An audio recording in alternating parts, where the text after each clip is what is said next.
Sisters and brothers, I thank you for the honor that you have done me by asking me to speak on a subject on which many distinguished persons have spoken before you.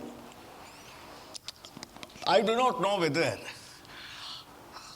I shall be able to fulfill the desire with which I have been asked to speak. Now, books and man is a big subject.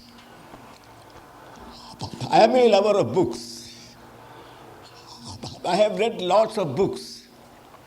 I have also written some books.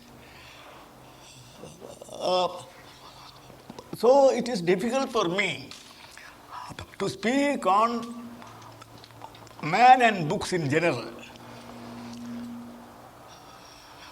Very often, when some people ask me, which is the book that has impressed you most? Which is the book that has shaped your personality? I answer, I can't give an answer to that. I have read many books. Many of them have helped shape my personality. I can't name one of them. But now that I am with you, I want to refer to two books with which I had association in my early childhood. That is by about 9-10 years. One was the Rig Veda. The second was the Mahabharata. But there is a big difference. Rig Veda, I cannot say that I have studied. I didn't understand a word of what it means. But for 6 years, I was made to repeat the slokas in the Rig Veda. 6 wasted years. I was asked to learn by heart and repeat. I did it. And I did it honorably. But yet, after about 5 years, I have forgotten everything. Now I don't remember anything. That was, in my life, a wasted time. As a matter of fact, when the Malayalam commentary on Rig Veda was being released to the public in Delhi, with Narasimha Rao, who was then the education minister, he was releasing it. I was asked to receive the copy. I was reluctant. But the person who had done that book was my close friend. He told me, you come and speak whatever you like. He knows very well that I was disgusted with this practice. Making small boys of 7, 8, 9 years repeat the whole of the Rig Veda for 6 years, but which nothing remains. He knew that I am disgusted with it. But still he told me, you come and speak, whatever you like. I spoke, and I spoke there. My only wish is that the fate that had overtaken me for 6 years, let that not be repeated for the younger generation now. That is one experience. Rig Veda is a classical work in India. At that time, I didn't know anything. Later on, I learned something. Not only learned something, I also learned how to interpret it in terms of human history. I learned the application of Marxism even in the learning of such books. Who study in my boyhood was a torture for me. But I now have a better understanding of the Rig Veda, that it is one of the best classics in the world. But it is not a religious book. It is a book of poems. As a matter of fact, the Rig Veda was translated in poetry by poet Vallathur. The whole Rig Veda has been translated. When I was a boy and learning this by heart, the practice was that non-Brahmins should not even hear Veda. Here was a non-Brahmin, Vallathur, who learned it and translated it. And some Orthodox people used to say that he became deaf because he did that. So that is how society has changed. Then the next book with which I was acquainted and which I enjoyed a lot was the Malayalam translation of the Mahabharata. The whole Mahabharata was translated by an eminent poet, Vrittanuvrittam, meter by meter. That was an experience for me. I must then have been about 9-10 years. I read the whole thing. That impressed me a lot. That also introduced me to the Indian or Hindu learning. Along with that, of course, I had read other things. But this was a period in which I started reading a lot of Malayalam books. I had not started learning English. When I was learning Rig Veda by heart, I also was learning some Sanskrit kavyas. The teacher who taught me Rig Veda was also a Sanskrit teacher. He taught me. I learned something. But the real education started for me when I started reading Malayalam books. All that was available at that time, poems, novels, dramas, that was by 1921, 22, like that. Most of the books that were available at that time, I read it.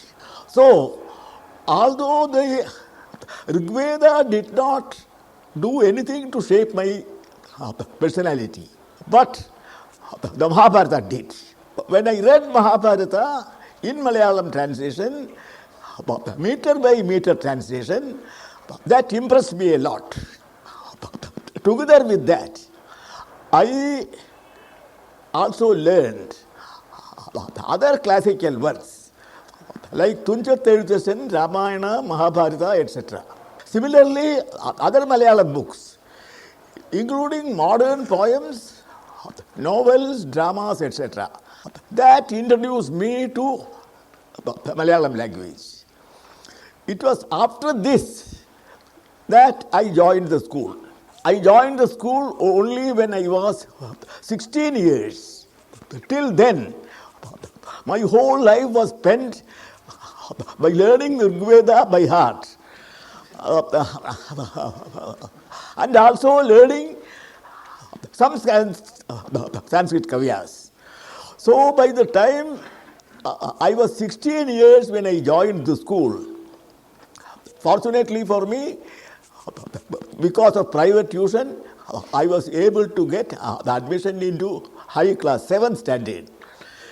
But till then, I had not been able to write Malayalam. I could read Malayalam all right, but I couldn't write Malayalam. It was after I joined the school that I started reading a lot. But by that time, I had also started reading English books. English books, not only textbooks, whatever was available. The class teacher used to give us library books. I used to take one book every time. I also tried to get books from other quarters. I was a voracious reader of Malayalam. And by the time I joined the school, I also started reading English books and also reading English papers. Hindu was the only English paper available at that time. I used to read it regularly. So, in the high school, when I was in 3rd form, 4th form, I started reading English newspapers as well, English books as well. After that, my life is well known, at least in Kerala. Probably elsewhere also it is known that I became a political activist. It was the reading of the newspaper.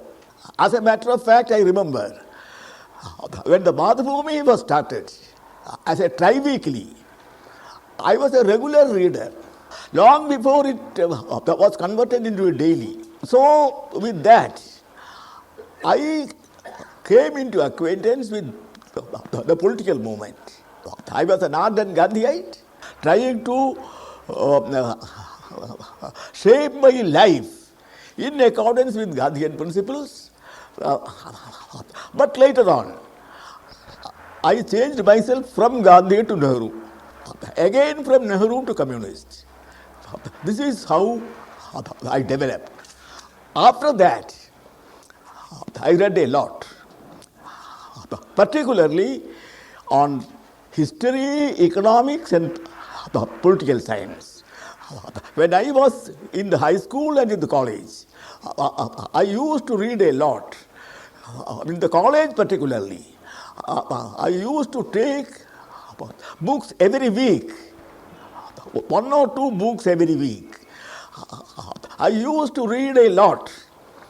And it's a very interesting thing that the first book on socialism and communism that I read was from the college library of a Catholic college. MacDonald's Socialism and Lasky's Communism.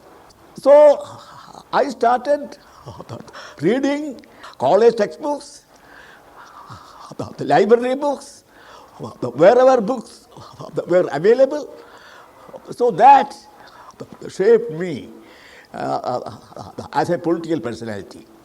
As a political personality, I first was a congressman, a Gandhiite, but gradually a left congressman. Actually, the first book that I wrote in Malayalam is a short biography of Jawaharlal Nehru. That was published in 1931. So I got interested in reading books like this, and through that I improved my knowledge. And then after that I left the college, joined the civil disobedience movement, went to jail, and in fact my jail life was a university life, reading lots. As a matter of fact, first when I was taken to Kannur jail, there were Bengal terrorist prisoners there. One of them is also a great scholar. He advised me to read. He knew that I was interested in reading. I also used to write something. He knew all that. So he wanted to guide me what to concentrate on. And he gave me a list of books on history, political science, and economics. And many of the books he suggested, I bought when I was in jail and read a lot. This is how I became, as one friend put it, I transferred myself from the Rig Veda to Karl Marx's Capital. This, in short, is my life story. Beyond this, I don't know what to say on books and man. This is how the human character in me developed. In which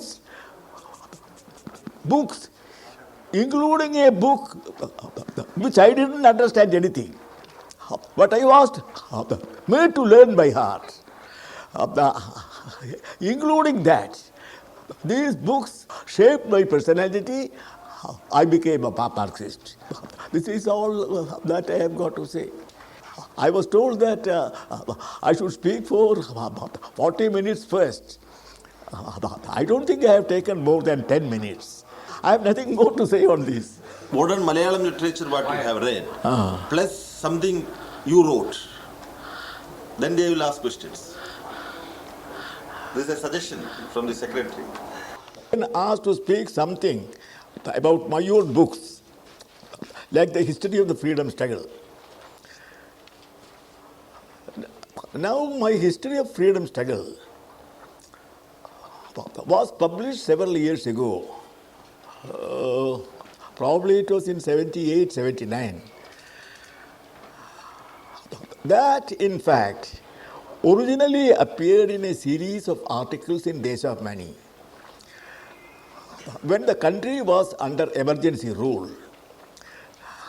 Deshabhimani could not write anything on current subjects. All that is to go in print on current subjects have to go before censor. So some comrades suggested that to fill the pages, I read the history of the freedom struggle. I had that idea for some time. I had read Dr. Pattabhisita Ramayya's History of the Congress. I had read the other books. So on the basis of that, I started writing a series of articles, 2 articles a week. It so happened that by the time that series was over, emergency was also lifted. After that, those articles were brought together into a volume in Malayalam. Later on, it was translated into English. Other books, I don't remember all that I have written. I have written so many. Many I have forgotten. Some I have to get the help of friends, even for me to get copy. But some other books I can mention, which probably are significant. As a matter of fact, in 1964-65, I wrote a rather big book, 600 to 700 pages, whose title was Economics and Politics of India's Socialist Pattern, which was a critique of the Nehru policy of economics and politics. Many friends suggested later that I bring out a new edition of that. I refused to do that because politics is changing and it will not be proper to rewrite something which you wrote several years ago. Modern Malayalam literature. You see, I have written a lot. I have made my comments and critique of several writers in Malayalam. But I have my own understanding. I have my own outlook on authors.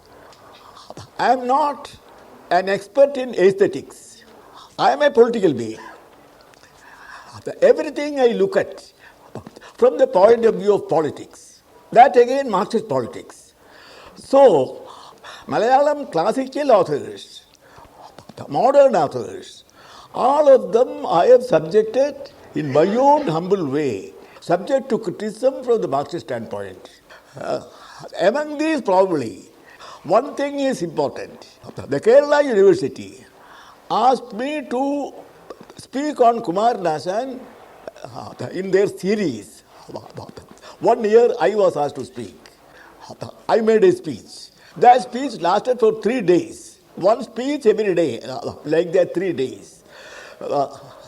They were collected together and the Kerala University brought it out in book form. There I have made a detailed critique of the socio-political circumstances in which Ashan wrote his poetry. I made my own appreciation. I don't claim to be an expert in the aesthetics. I am a political being. I am a Marxist. From the Marxist point of view, how could Ashan write these things? The socio-political background of that, I have written. Like this, I have written on several authors. Recently, I wrote a small piece, even on a play written by Sachidanandan. I don't claim that they are right, but I have my own point of view. I express them.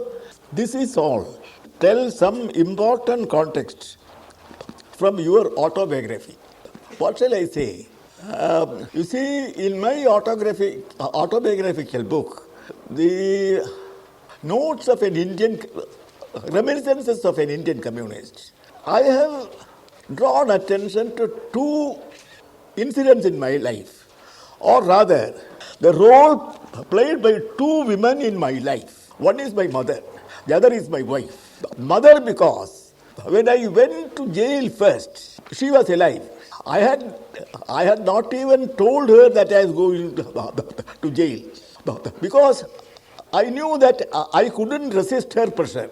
So I just went. But later on, I learned from jail that she was suffering like anything. And on the day I was released, I went there. Our interview was extremely touching. This is one. Then, when I came back and she saw me, she asked me one question: will you go to jail again? I didn't know. I couldn't honestly say that I won't go to jail again. But I knew that if I say that, her heart will be broken. So somehow or other, as I have written in my autobiography, there was a conflict within me. And then, in the end, I decided to tell a lie. I told her I won't go to jail again. She was satisfied. Accidentally, it so happened that she died within a year or so. So next time I had to go to jail or underground, she was not there. My wife came to my life after my mother died. She also suffered like anything. My underground life, when I was underground for the first time, people told her that I was going to be shot, like that. And then when I had to go underground again, she had to leave her son, like that. In fact, the chapter on that in my reminiscences begins with the question: whose affection is more touching, the mother's or the wife's? I can't decide. This is one thing. Fortunately, my wife is still alive.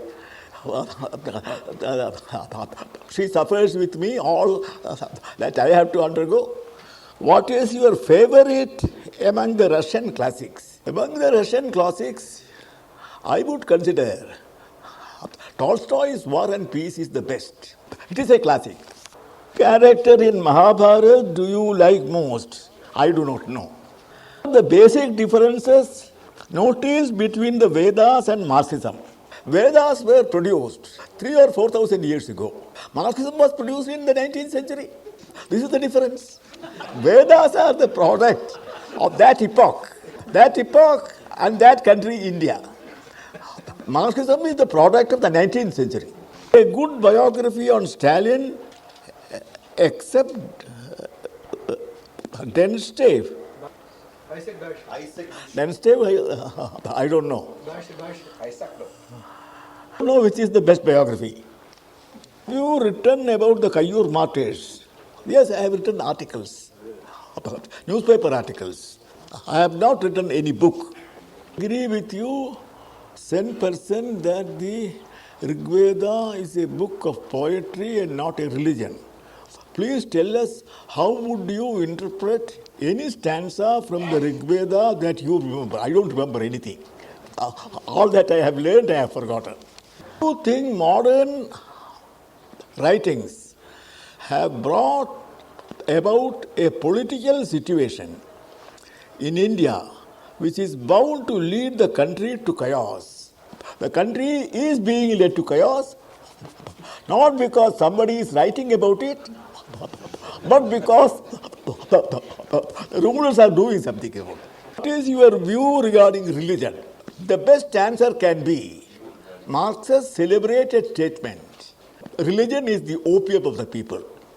But this does not mean that Marx considers religion by itself wrong. Opium, after all, is a medicine which gives some immediate relief to the patient. But that immediate relief will not be lasting. For that, treatment is required. Like that, Marx said, religion gives immediate relief to people who are suffering due to social oppression. But that gives only immediate relief. For lasting relief, you should have a revolution. This is what Marx meant. This is my view also. The significance of the play and your role in that play. Let me first tell you that I had no role in that play as such. I had helped the rehearsals of that play. I also had helped the staging of that play. Because that was a play which wanted to revolutionize the then Orthodox Nambudiri society. The title Adukkalayil Ninnu Arangathekku means from the kitchen to the stage. That was the significance of that. You thought about the ashram system from the economic point of view, as according to the system, 75% of the population would be non-consumerist, and even the richest person is supposed to give up wealth from his inner urge. I don't know whether they are supposed to do it, but are they actually doing it? This ashram system has not made any change in the society. Do you remember any Malayalam poem? Could you please recite a few stanzas? I don't think that will serve any purpose. Of course, I remember many stanzas, but why repeat it here?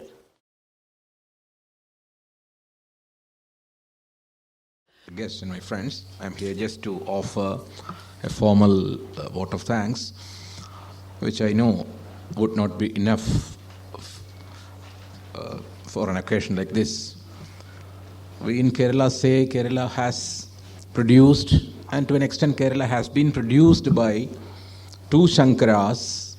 One was the Adi Shankara, the one who proposed the Advaitic philosophy and one who also helped unite India in one historical epoch.